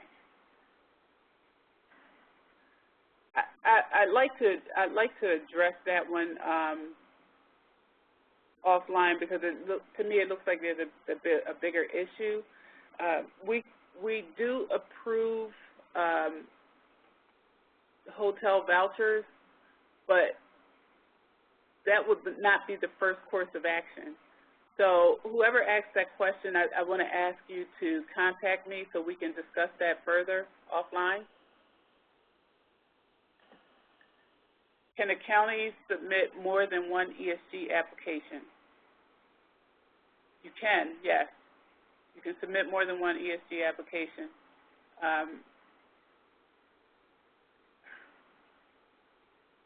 If you're thinking about submitting more than one ESG application separately for you're using one vendor to provide rapid rehousing and homeless prevention, and you have another vendor to do shelter, I wouldn't recommend you do more than one ESG application, but you combine it to one. Now, if it's a situation where you're going to be the grantee for, let's say, multiple counties, then yes, you can, and we would probably need to discuss with you how that happens. So the short answer is yes. Do you want a support letter from the COC chairs in addition to the COC checklist? We do not want a support letter from the COC chairs. We will send out the checklist to the COC chairs and we'll get their feedback directly. You do not need to submit a support letter.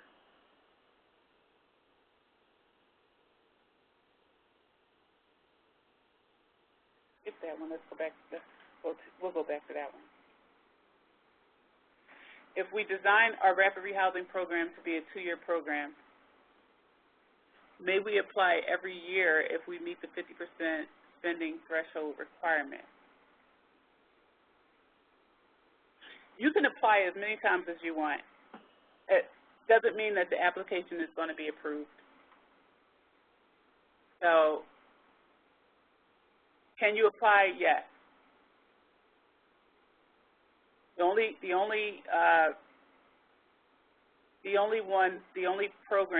activity that we say you cannot apply every year is for the shelter operations.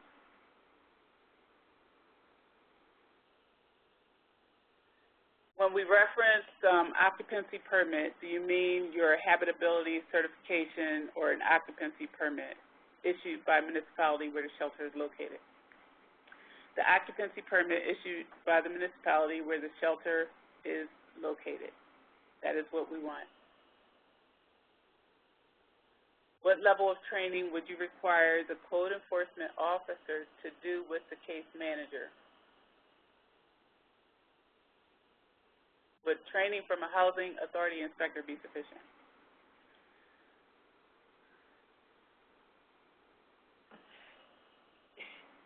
You can do training from a housing authority, the housing authority. You have to have some kind of documentation that the training occurred. We want to see, did the training occur? When it occurred? Who provided the training? What were the credentials of the person who provided the training? And then there needs to be a certificate of completion in the file. So, yes, you can have the housing authority do the training, but the person performing the training must be qualified to do the training.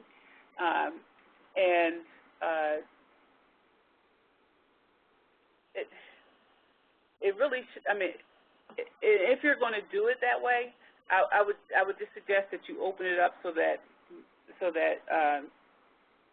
more than one person can attend the training.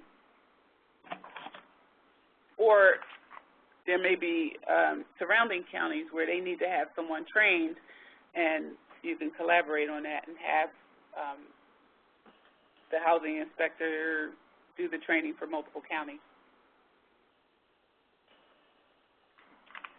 If a shelter has a 2013 DCED grant for essential services or operations, can they apply for a 2014 grant? Yes, for renovations to meet the ADA requirements.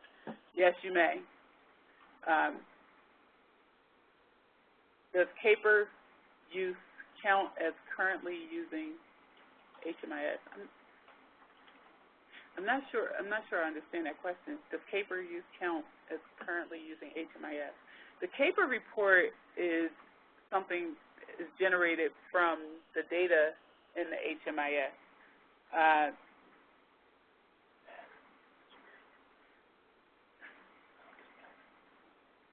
So basically, the CAPER, I mean, it's a form with certain data on there that we're looking for. If you don't, I mean, we can provide you with a copy of the report, and if you're not using HMIS, then you can put your data on the form and submit it with an invoice. So if you're putting data on a form, but you're not reporting in HMIS, it does not count as using HMIS. You're just reporting data.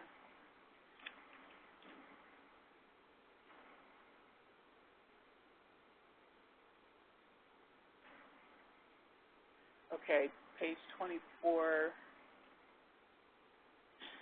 Okay, apparently there's some problems with the application, page 24.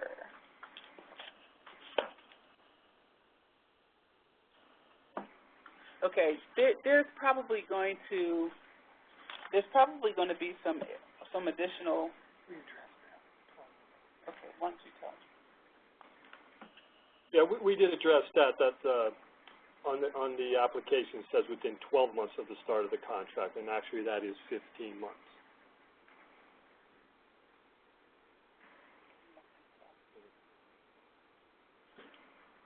It's section 4, page 38. It does say signed contract. All construction or materials purchased should be complete within 12 months of the start. Where we originally said you have to be under contract by 9 months, and all the construction must be completed in 15 months. Okay, so the question was if we were going to be redoing page 38 because apparently there's a discrepancy between the time frame on the page 24 of the grant application. So Mike just addressed that, and basically it should be 15 months as opposed to 12 that's listed on there. There were multiple hands in this application, and so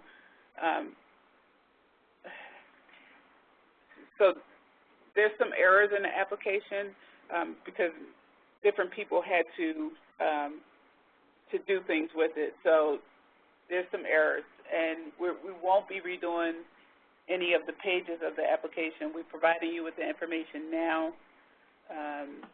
And if you have any questions in relation to something specific about the program, then you can reach out to Mike Kelly or Stacy Hawthorne, and they'll be able to provide you with an answer.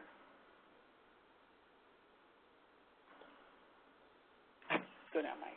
Or Johnson. Okay. Domestic violence shelters typically do not follow up with shelter residents after they leave. So we often hear from some. Are you asking that we attempt to follow up with them regarding their remaining in permanent housing if we are not providing them with rental assistance or rapid housing with ESG dollars? I'm not suggesting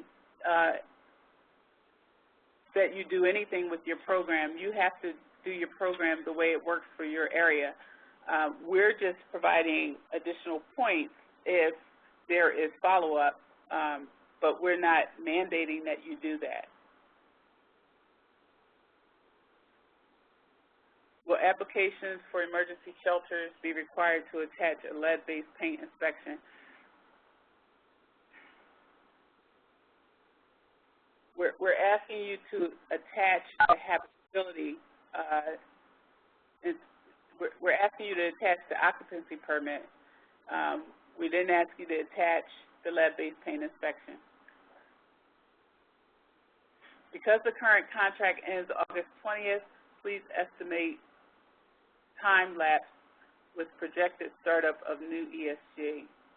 Okay, we technically cannot do anything until we get our award letter from HUD.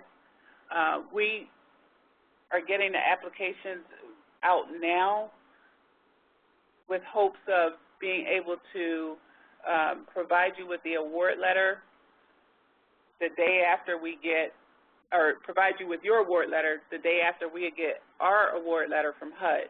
So we want to get the applications out, get them back in, get them reviewed, know who we're going to fund, and be able to provide you with that information as soon as we get our award letter. We're anticipating getting it late August, early September. So our hope is to have everything completed so that you can start your program immediately after you receive your award letter. When is the environmental review due, or is it not necessary? The environmental review is absolutely necessary, and it is due. I would say to do it like as soon as possible, because the sooner you do your environmental review, the sooner you're able to bill us. So if you have, and actually Jonathan's going to jump in here in a second because he's our environmental review person, but if you have your environmental review done the day you get your award letter, you can technically start billing us from the date of the award letter forward. Yeah, this is John with Oregon. We do environmental review stuff, but what needs to happen is environmental review needs to be completed for each activity that you do, whether it be for admin, HMIS, rapid rehousing, any project that you do under each contract. That needs they each need to have an environmental review done. And what you need to do is you need to have that before you begin invoicing for costs, incurring for costs, that sort of thing. You need to have that environmental review done because you need to assess whether your activity has any impact on the environment or whether the environment has any impact on your project. And that's why you need to, before you begin, that's why you need to do it before you begin incurring costs. If you do the environmental review after you begin incurring costs, technically you're out of compliance. That could lead to monitoring findings and potential for payback of funding. So, and we need to have, and once you get the environmental review done, you need to send in the environmental review into DCED, into either Chris Howell or myself, and we need to have that in our tracking system. So that's one of the key things that you need to have done for each activity. The next question is, does Davis-Bacon apply? Davis-Bacon does not apply to ESG. Again, no, you do not need a support letter from the COC. Can local housing authorities train caseworkers to do habitability? As long as the person from the housing authority has the experience and expertise to be able to train on it. Yes, they may. The scoring system seems to penalize rapid rehousing providers if another provider is offering homeless prevention services. Should we submit these apps separately? The scoring system doesn't penalize anyone, and no, you should not submit your application separately. Yeah. Page 20 assigns points for using HMIS. If shelters is using CAPER, do they receive the 5 points? If you're not reporting into the HMIS, you will not receive the 5 points.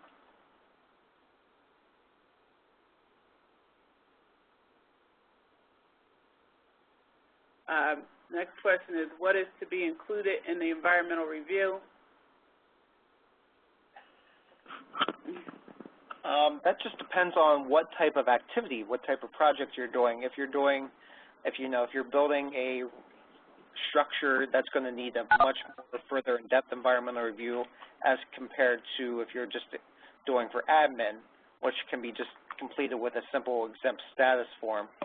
But just to let you know, you do need to have a thorough environmental review for each activity. So, I mean, if you have any more further questions on that, you can contact myself or Chris Howell. Our info is on the screen there.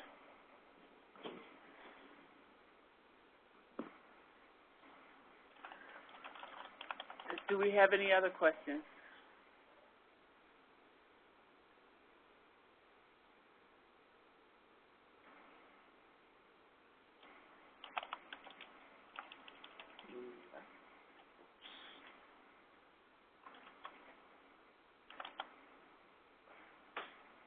Oh, is that the one we were going to get back to? Yeah.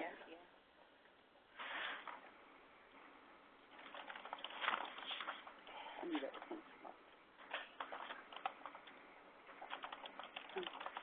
Yeah.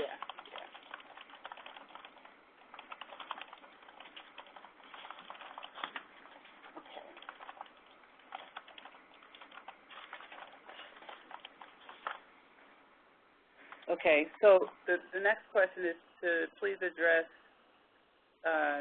supportive housing program eligibility for match. Can you go back? I want to make sure I'm not missing anything on that question.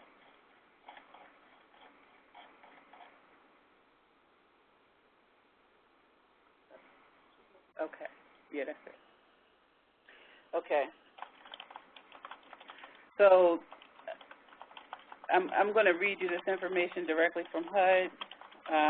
SHP funds generally cannot be used as match because very few activity costs are allowable under both SHP and ESG. However, in some cases, such as where SHP funds are used for HMIS or street outreach costs that are allowable under ESG, SHIP funds can be counted as match.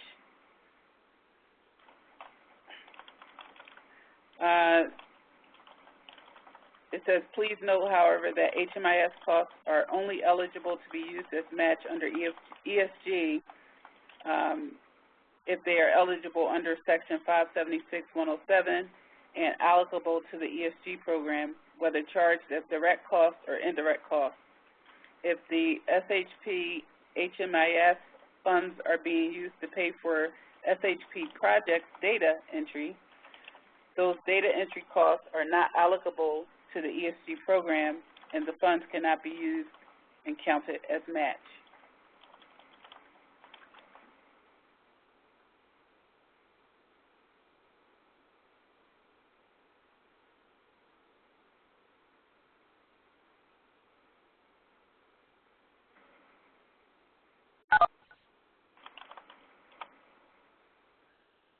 Any additional questions? For those of you who may have questions and didn't get to ask them, you can send your questions to Mike Kelly. The one question,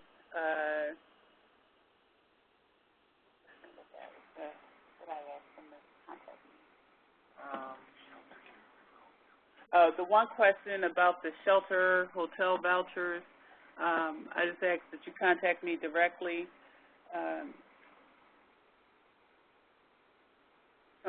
Sometime today or this week, preferably.